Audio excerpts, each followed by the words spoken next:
बिस्मिल्लाहिर्रहमानिर्रहीम। Welcome to calculus and mathematics learning. आज के इस लेक्चर में मैं ETEA MCQs of engineering test mathematics portion of 2022 को सॉल्व करने जा रहा हूँ। 2013 2011 से लेके 2021 तक जितने भी ईटा इंजीनियरिंग एंट्री टेस्ट हुए हैं उनमें जो एमसीक्यूज थे वो टोटल हमारे पास 200 थे। उन 200 में 60 हमारे पास फिजिक्स केमिस्ट्री मैथमेटिक्स के होते थे और जो 20 रह गए वो हमारे पास इंग्लिश के होते थे। और उसका जो टोटल मार्क्स होता था वो हमारे पास क्या होता था, 800 मार्क्स पर वो टेस्ट हमारे पास मुश्तमिल होता था। अब 2022 में जो इंजीनियरिंग टेस्ट हुआ है वो उसमें हमारे पास टोटल एमसीक्यूज 100 थे और पर एमसीक्यूज हमारे पास 1 मार्क्स थी, मतलब 100 एमसीक्यूज के 100 मार्क्स थे। और जितने भी एमसीक्यू टेस्ट 2021 तक हुए 2013 से 2011 से लेकर उसके टोटल मार्क्स 800 थे, उसमें नेगेटिव मार्किंग इंक्लूड था। 2022 में जो टेस्ट हुआ था उसमें नेगेटिव मार्किंग इंक्लूड नहीं था और जो पासिंग परसेंटेज था वो 33% था। उसमें टोटल मैथमेटिक्स के एमसीक्यूज जो थे वो हमारे पास कितने थे, 35 एमसीक्यूज थे। और आज उसी 35 एमसीक्यूज को हम क्या करते हैं, समझते हैं। उसी 35 एमसीक्यूज में जो पहला एमसीक्यूज है वो है कि कह रहा है which of the following is the equation of circle with radius r and centre is at origin. तो याद रखिए पहला एमसीक्यूज है हमारे पास इक्वेशन ऑफ सर्कल क्या है, अगर उसका हमारे पास सेंटर h और k हो तो उसका इक्वेशन है x minus h whole square plus y minus k whole square is equal to r square. सही है। अभी लोग कह रहे हैं कि इक्वेशन का सर्कल का इक्वेशन क्या होगा, और अगर वो इक्वेशन हमारे पास सेंटर हो ऑरिजिन पे, ऑरिजिन का मतलब ये कि उसमें h और k 0 0 हो और उसका हमारे पास रेडियस क्या हो, उसका रेडियस r हो। तो इसमें h और k 0 करें तो इसमें अगर h 0 किया जाए तो ये हो जाएगा x minus 0 whole square plus k भी 0 करे so y minus 0 whole square, this will be r square. Simplify करे so x square plus y square is equal to r square. So इसमें जो करेक्ट आंसर बनेगा वो हमारे पास क्या होगा, x square plus y square is equal to r square. उसमें करेक्ट ऑप्शन बी बनता है। नेक्स्ट एमसीक्यूज नंबर 2 है, कह रहा है कि the conic is dash if its eccentricity is equal to 1। तो वो कॉनिक जिसका एसेंट्रिसिटी हमारे पास इक्वल टू 1 हो उसको हम पैराबोला कहते हैं। इसमें जो करेक्ट ऑप्शन बनेगा वो ऑप्शन नंबर ए होगा। तीसरा एमसीक्यूज है, दूसरे में करेक्ट ऑप्शन ए है, हमारे पास क्या है, पैराबोला है। अब तीसरा एमसीक्यूज है, कह रहा है कि if the order of a matrix A is 2 cross 3, ए कोई मैट्रिक्स है उसका ऑर्डर हमारे पास 2 क्रॉस 3 है। सही है। फिर क्या कह रहा है, देन ए हैज डैश रोज। अगर मैट्रिक्स है उसका ऑर्डर हमारे पास ए है, उसका ऑर्डर 2 क्रॉस 3 है, तो इसी ए मैट्रिक्स में कितने रोज है। तो याद रखें ये 2 हमारे पास रोज को रिप्रेजेंट करता है और ये 3 हमारे पास कॉलम को रिप्रेजेंट करता है ऑर्डर में। तो इसमें करेक्ट ऑप्शन कौन सा बनेगा, ऑप्शन नंबर ए में लिखा है 2। सो इसमें करेक्ट ऑप्शन ए है, 2 रोज है इसमें। अब नेक्स्ट एमसीक्यूज नंबर 4 कह रहा है कि which of the following is the slope intercept form equation of a straight line. So y minus y 1 is equal to m into x minus s 1, ये तो टेंजेंट लाइन का equation है, ये हमारे पास गलत है। दूसरा है x cos theta plus y sin theta is equal to p normal का है। और सी में लिखा है y is equal to m x plus c, तो इसी y is equal to m x plus c को हम कहते हैं slope intercept form equation of straight line. So correct option C है फोर्थ एमसीक्यूज में, y is equal to m x plus c. Next MCQs number 5 कह रहा है कि हमारे पास डिफरेंशियल इक्वेशन है, क्या है, d square y upon d x square, फिर हमारे पास है plus 2x dy upon d x, फिर हमारे पास है plus y is equal to 3।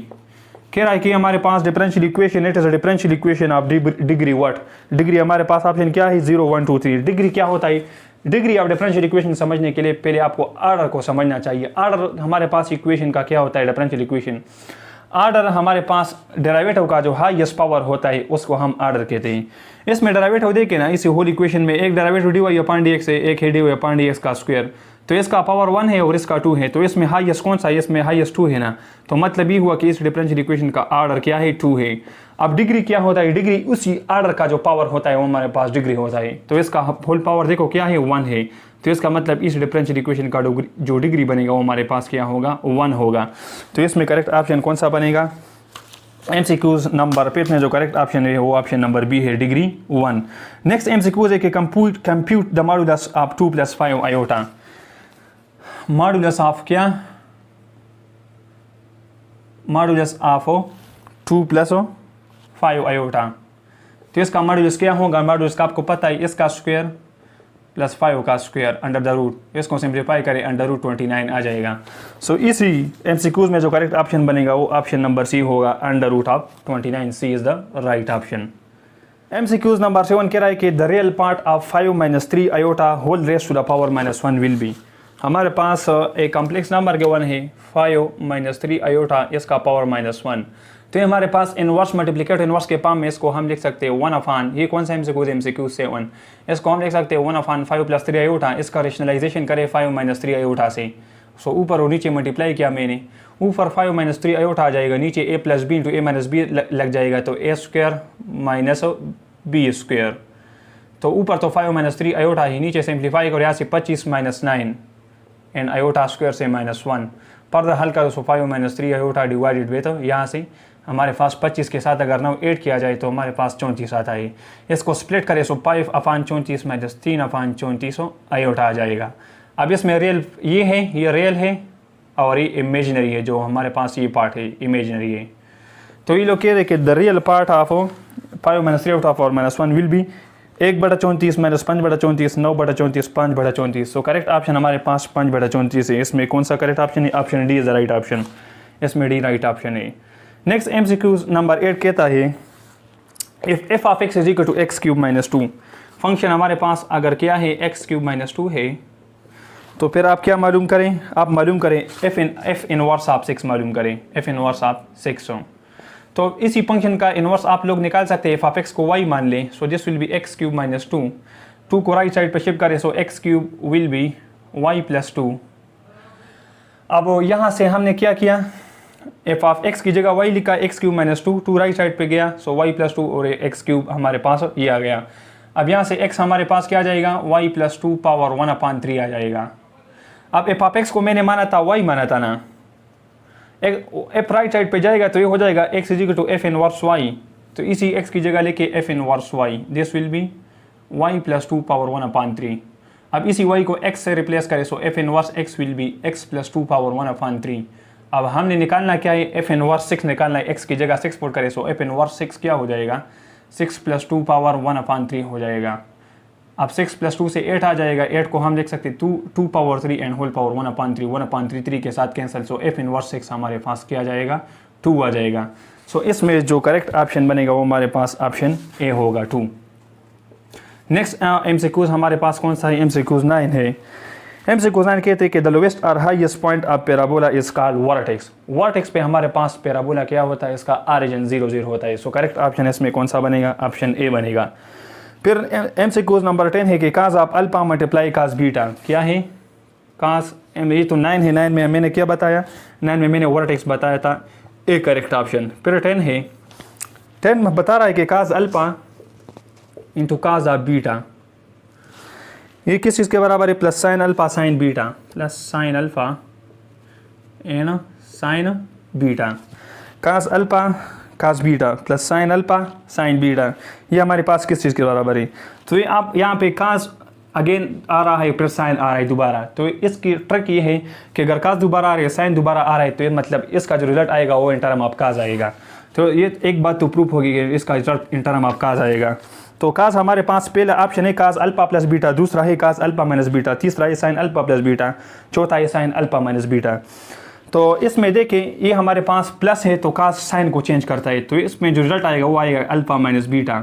सो इसमें कौन कौन सा ऑप्शन है, cos alpha plus beta, cos alpha minus beta, sine alpha plus beta, sine alpha minus beta. So इसमें बी में हमारे पास काज अल्फा माइनस बीटा मौजूद है। सो 10 में करेक्ट ऑप्शन ऑप्शन बी बनेगा। नेक्स्ट हमारे पास MCQ नंबर 11 है, कह रहा है कि if none of the angle of a triangle is dash the triangle is called oblique triangle. अगर कोई भी एंगल किसी ट्राइंगल का हमारे पास राइट एंगल ना हो तो उसी ट्राइंगल को ओब्लिक ट्राइंगल कहते हैं। करेक्ट ऑप्शन ऑप्शन सी है, राइट एंगल। 11 में option C is the right option, right angle. फिर MCQ नंबर 12 है, MCQ 12 कहता है कि period of half tangent of 3x क्या होगा, हाफ टेंजेंट 3x। इसके साथ जो ऑप्शन है वो सही तौर पर नजर नहीं आ रही है टेस्ट में, लेकिन मैं कंसेप्ट बता सकता हूँ। इसी 1 और 2 को आप न छेड़ो, ये हमारे पास एक कांस्टेंट वैल्यू है।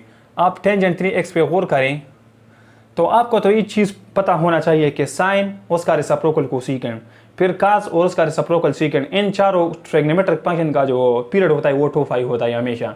और टेंजेंट और कोटेंजेंट का जो अपोजिट है कोटेंजेंट, उन दोनों का जो ट्राइग्नोमेट्रिक फंक्शन का जो हमारे पास पीरियड है वो हमारे पास हमेशा 5 होता है। तो एक बात तो तय हो गई कि यहाँ पर जो फंक्शन है वो टेंजेंट है तो इसका पीरियड 5 हो जाएगा। लेकिन यहाँ पे ये कंप्लीट नहीं होता, आपने यहाँ पे मल्टीपल आप x को देखना है, तो x मल्टीपल आप क्या है 3 है, सो इसी 3 से आप इसको डिवाइड करोगे। यहाँ पे जो भी हो उसी से डिवाइड करें तो आपके पास required period of that function आ जाएगा। तो 1/2 टेंजेंट 3 इसका जो पीरियड बनेगा वो हमारे पास π/3 होगा। जिस ऑप्शन में आपको नज़र आए उसी को आप क्या करें, सेलेक्ट करें। अब इसके बाद MCQs नंबर 13 है। कह रहा है कि complex number is defined as, पहला ऑप्शन है x - i z is equal to, दूसरा है z is equal to x plus y, फिर थर्ड है z is equal to x plus i, D option है i/xy। तो कॉम्प्लेक्स नंबर किस चीज़ से रिप्रेजेंट होता है, z is equal to x real part plus imaginary part y multiply by i। तो इसमें करेक्ट ऑप्शन ऑप्शन सी है, z is equal to x plus i/y, C is the right option. MCQs 14 की जानिब बढ़ते हैं। 14 number MCQs कह रहा है कि find the distance between the 2 point. पहला पॉइंट P है विच इज़ 3 - 2 और दूसरा पॉइंट Q है -1 - 5। तो डिस्टेंस आप लोग निकाल सकते, ये पॉइंट माइनस दिस पॉइंट 3 इसका स्क्वायर करें, प्लस ये पॉइंट -5 माइनस दिस पॉइंट -2 इसका स्क्वायर करें, अंडर द रूट ले लें। इसको सिंप्लीफाई करें तो यहाँ से 16 आ जाएगा, इससे -3 स्क्वायर से हमारे पास 9 अंडर रूट 25 से हमारे पास रिजल्ट 5 आ जाएगा। तो मतलब इसी 2 पॉइंट में जो डिस्टेंस बनेगा वो ऑप्शन नंबर सी बनेगा 5।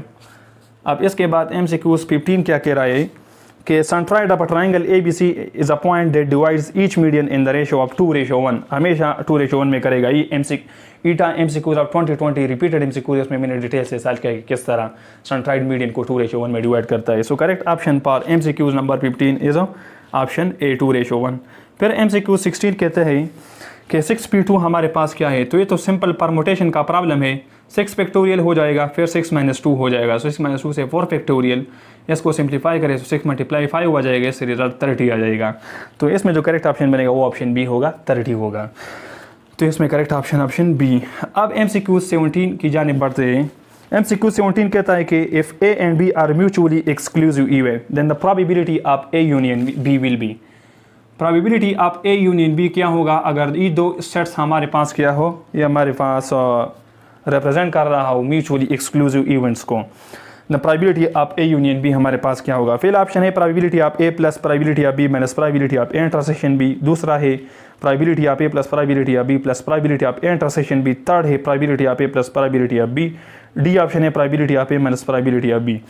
म्यूचुअली एक्सक्लूसिव इवेंट्स उसी इवेंट्स को कहते हैं कि जब हम दो एक्सपेरिमेंट एक सेम टाइम पे करें, साइमल्टेनियसली करें, उन दोनों में कोई भी चीज़ कॉमन ना हो, तो उन दो इवेंट्स में जो चीज़ कॉमन ना हो, तो उसका मतलब ये है कि probability of A intersection B 0 होगा। मैनुअली आपको क्या पता है, एडिशन लॉ प्रोबेबिलिटी कहते हैं कि probability of A union B हमारे पास प्रोबेबिलिटी ऑफ A होता है प्लस प्रोबेबिलिटी ऑफ B होता है minus probability of A intersection B होता है। अब चूंकि ये कह रहा है कि ये दो इवेंट्स हमारे पास म्यूचुअली एक्सक्लूसिव इवेंट्स हैं, तो म्यूचुअली एक्सक्लूसिव इवेंट्स का मतलब है कि दो एक्सपेरिमेंट एट अ टाइम आप करें, साइमल्टेनियसली करें, उन दोनों में कोई भी चीज़ कॉमन ना हो, तो इसका मतलब ये होगा कि इसमें हमारे पास प्रोबेबिलिटी ऑफ इंटरसेक्शन भी 0 होगा। इंटरसेक्शन कॉमन चीज़ को रिप्रेजेंट कर रहा है, अगर ये 0 हो जाए तो हमारे पास probability of A union B किस चीज़ के बराबर आ जाएगा, probability of A plus probability of B। So इसमें जो करेक्ट ऑप्शन बनेगा वो ऑप्शन सी बनेगा, probability of A plus probability of B। So C is the right option. ये भी रिपीटेड MCQ थे। MCQs 18 की जानिब हम क्या करते हैं, बढ़ते हैं।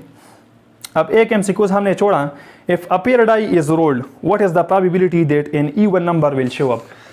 पेराडाई क्या होता है, जो चक्का हम उछालते हैं तो उसका जो सैंपल स्पेस आता है पर 1 डाई रोल्ड, उसके लिए आता है 1 2 3 4 5 6, ये सैंपल स्पेस है, रिजल्टेंट आउटकम है। अब कह रहे हैं कि प्रोबेबिलिटी ऑफ इवन इवेंट्स मालूम करें, so probability of even events क्या हो जाएगा, इवन इवेंट्स के लिए नंबर ऑफ इवेंट्स क्या है, 2 हमारे पास, इसमें क्या है, इवन है, 4 इवन है और 6 इवन है। टोटल कितने इवन हो गए, 3। सो 3 करेंगे divided by total sample space. Sample space क्या है, 1 2 3 4, टोटल 6 है। इसको हल करें सो 1/2 इसका रिजल्टेंट प्रोबेबिलिटी आ जाएगा। इसमें करेक्ट ऑप्शन ऑप्शन डी बनता है। अब MCQ 19 की जानिब बढ़ते हैं। कह रहा है कि find the composite function f of g of x। f of g of x निकालें अगर हमारे पास क्या हो, अगर f ऑफ x हमारे पास x² + 1 हो, अगर g ऑफ x हमारे पास क्या हो 2x हो। तो ये तो आसान प्रॉब्लम है। f ऑफ gx निकालना है, तो f ऑफ gx निकालने के लिए पहले आपको gx इंसर्ट करना पड़ेगा इसी x की जगह। सो इसकी जगह हम लिखेंगे x को रिप्लेस करें gx के साथ, यहाँ पर भी रिप्लेस करो gx के साथ और होल स्क्वायर प्लस 1। gx की वैल्यू क्या है 2x है, so 2x² whole square plus 1 simplify करो, सो 4x² + 1 हमारे पास f ऑफ gx की वैल्यू आ जाएगी। So composite function of f of g x हमारे पास 4x² + 1 के बराबर है। इसमें जो करेक्ट ऑप्शन बनता है वो हमारे पास कौन सा है? ऑप्शन सी है, 4x² + 1 बनता है। MCQs नंबर 20 को समझते हैं। MCQs नंबर 20 हमारे पास कह रहा है कि लिमिट x अप्रोचेस टू 0 और फंक्शन हमारे पास है sin x अपॉन x, इसकी वैल्यू क्या है? तो यहाँ हमने मैथमेटिक्स सेकंड ईयर में सीखा है। इसका जो रिजल्ट आता है वो हमारे पास क्या आता है? पहला ऑप्शन 0, दूसरा 1 और तीसरा अनडिपेंड और लास्ट -1। सो इसकी वैल्यू हमेशा 1 के बराबर होती है। किस तरह 1 के बराबर होती है? याद रखें, इस पर अगर आप लिमिट अप्लाई करें तो sin 0 हमारे पास 0 आ जाएगा और x की जगह 0, तो 0/0 इनडिटर्मिनेट फॉर्म है। सही है, इनडिटर्मिनेट फॉर्म मतलब इसको हम डिटरमाइन नहीं कर सकते। जो डिटरमाइन नहीं कर सकते, यहाँ पे एक ट्रिक लगता है, L hospital rule. L hospital rule में हर एक फंक्शन का अलग डिफरेंशिएशन करे। तो sin x का डिफरेंशिएशन क्या होता है? cos x होता है और x का डेरिवेटिव 1 होता है। अब इस पे लिमिट अप्लाई करें कि या एग्जिस्ट कर रहा है या नहीं कर रहा, तो x 0 पुट करें तो cos 0 हम हो जाएगा डिवाइड बाई 1, cos 0 1 और 1 से 1 आ जाएगा। तो मतलब इसी sin x over x is equal to इसकी वैल्यू जो होगी वो हमारे पास 1 होती है अगर x अप्रोच कर रहा हो 0 को। इसमें करेक्ट ऑप्शन बी बनता है। नेक्स्ट MCQ 21 है, कह रहा है कि the average rate of change is obtained by dividing the change in dash variable by the change in the dash variable. So average rate of change असल में derivative होता है बराबर होता है the change in dependent variable divided by the change in independent variable, just like y upon x. y dependent है और x independent है। तो पहले जो हमारे पास fill in the blanks है उसमें क्या आएगा? उसमें डिपेंडेंट वेरिएबल आएगा और जो दूसरा है उसमें इंडिपेंडेंट आएगा। ये हमारे पास ऑप्शन सी में मौजूद है कि पहला डिपेंडेंट है y और जो दूसरा x है वो हमारे पास इंडिपेंडेंट है। So C is the right option. MCQ 22 कहता है कि हमारे पास अगर x² + y² 25 के बराबर हो तो फिर आप क्या करें? dy/dx निकालें। तो dy/dx निकालना आसान है। इम्प्लिसिट फंक्शन डेरिवेटिव ले ले, x के रेस्पेक्ट में इसका 2x हो जाएगा, y² का 2y हो जाएगा और y का फर्दर करे सो y प्राइम हो जाएगा और 25 का 0। इसको साल करे y प्राइम के लिए सो -x/y आ जाएगा। सो इसका जो डेरिवेटिव आएगा dy/dx वो -x/y के बराबर आएगा। करेक्ट ऑप्शन इसमें ऑप्शन बी बनता है। फिर हमारे पास इसमें कौन सा ऑप्शन बनता है? Option B. ये भी रिपीटेड MCQs है, इसमें -x/y क्या करेक्ट ऑप्शन बनता है। MCQ 23 हमारे पास कहता है कि when y is expressed as a function of x then such a function is known as explicit, implicit, transcendental, exponential। जब भी y को हम इजीली एक्सप्रेस करें in term of variable x, just like y is equal to x + 2, तो इससे ई domain y असल में हमारे पास रेंज है, इसी रेंज की वैल्यू आएगी अगर आप इस x को डोमेन देंगे। तो इसी फंक्शन को हम क्या कहते हैं? इसी फंक्शन को हम एक्सप्लिसिट फंक्शन कहते हैं। y is express as a function of x, such a function is known as explicit function. यहाँ पर जो फंक्शन गिवन था पिछली प्रॉब्लम में x² + y के इक्वल, इसको हम इम्प्लिसिट फंक्शन कहते हैं। इसको y को हम इजीली एक्सप्रेस नहीं कर सकते इन term of variable x directly. इसमें डायरेक्टली हम y को रिप्रेजेंट करता है इन term of variable x। So explicit हमारे पास फंक्शन इसमें क्या होगा? करेक्ट ऑप्शन बनता है और option number A is the right option for MCQ 23। 24 number MCQ कहता है an object is moving along a straight line with its position at the moment is st। st हमारे पास एक पोजीशन गिवन है, एक ऑब्जेक्ट स्ट्रेट लाइन में move कर रहा है। क्या है? t³ + 2t² गिवन है। फिर क्या है? फिर गिवन है -7t + 9। फिर कहता है कि this is at time t, its acceleration at any time t will be. तो यहाँ पर ये हमारे पास डिस्टेंस है। डिस्टेंस का अगर आप टाइम डेरिवेटिव ले लेंगे वेलोसिटी आ जाएगी, तो इसका टाइम डेरिवेटिव ले ले v(t) आ जाएगा। क्या हो जाएगा? 3t² हो जाएगा। अगेन इसका ले ले सो 4t हो जाएगा और इसका -7t हो जाएगा।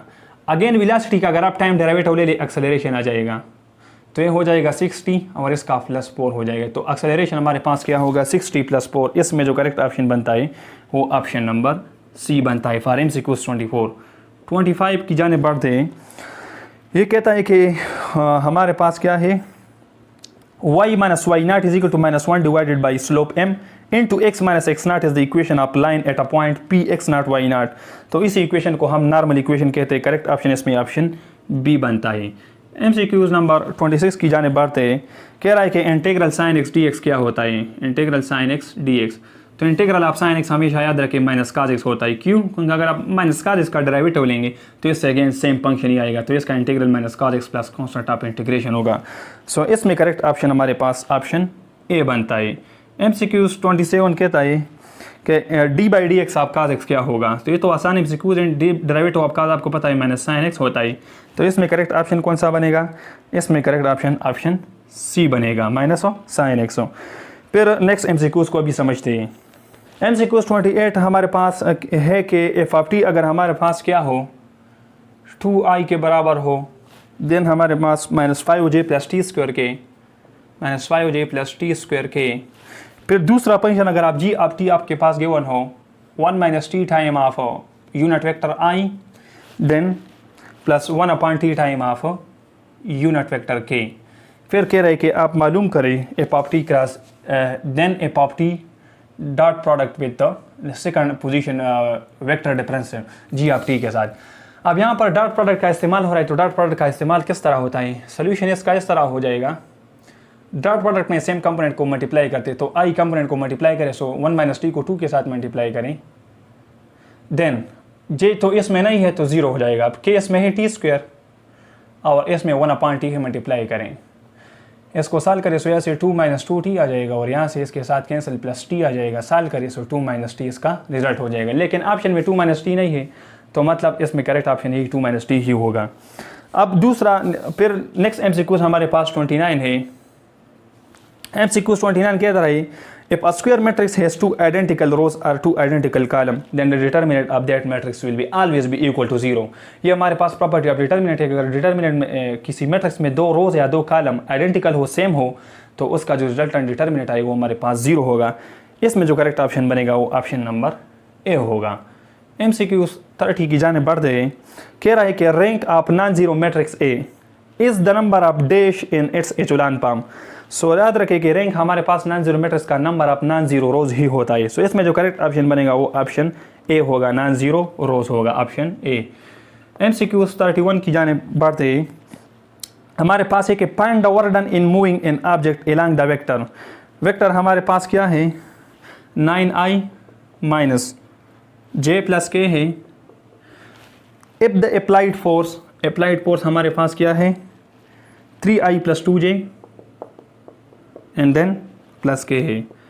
एमसीक्यूज को दोबारा पढ़ते हैं, कह रहे हैं कि फाइंड द वर्क डन निकालना है in moving an object along a vector. तो ये हमारे पास मोशन ऑफ द ऑब्जेक्ट है, इसको हम एस से रिप्रेजेंट करते हैं और ये फोर्स गिवन है, जो फोर्स लग रहा है आप वर्डन को निकाले। तो वर्डन आपको पता है ये बराबर होता है दी dot product of force multiply by the distance.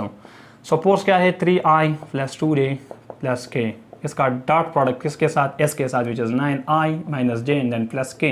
Again dot product की बात हो रही तो सेम कंपोनेंट मल्टीप्लाई करें, 9 मल्टीप्लाई 3 27, 2 इंटू माइनस 1 से माइनस 2 एंड 1 इंटू 1 से 1।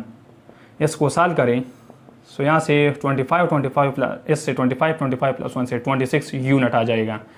सो इसमें जो करेक्ट ऑप्शन बनेगा वो ऑप्शन नंबर बी होगा, 26 यूनिट हो। MCQ 31 में option B right option. MCQ 32 की जानिब हम क्या करते हैं बढ़ते हैं।